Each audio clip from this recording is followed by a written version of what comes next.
I have to say, I grew up in a family of 7 children, and we had immigrant parents, and we learned the value of hard work. My dad was a hard-working industrial mechanic and machinist who put in an honest day's work every single day that he went into work. And there was a manufacturing sector in LA where he could put those talents to use and coincidentally earn a living on which to support a family.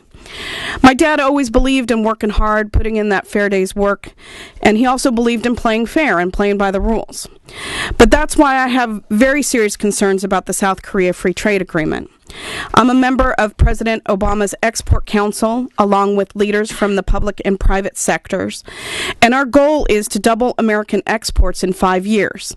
Now, the goal of that Export Council is to export American goods, but not American jobs.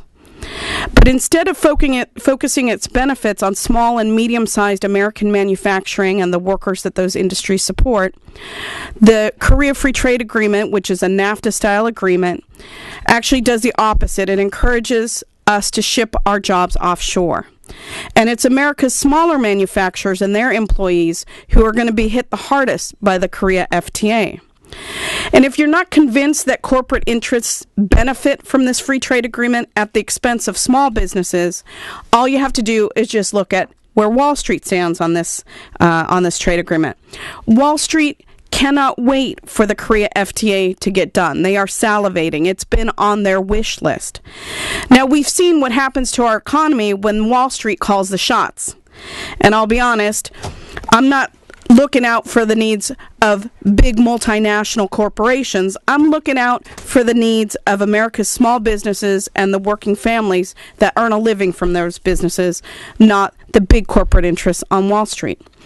Why does Wall Street want this bill? Well, they love this bill because it has weak labor provisions in this agreement, which, by the way, was negotiated under Bush. It loves the investment provisions that provide incentives to build factories in Korea rather than here in the United States. And Wall Street has successfully blocked the efforts of the House Trade Working Group to make this deal better for small businesses and working families.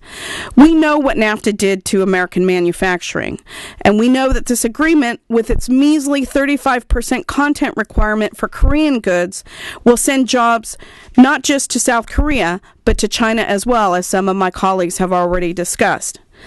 The top priority of this Congress has got to be jobs, and we should keep them here in the United States. We can't afford to ship more jobs overseas with another bad trade agreement. My father knew a lot about playing fair, and this deal just isn't fair with the American people.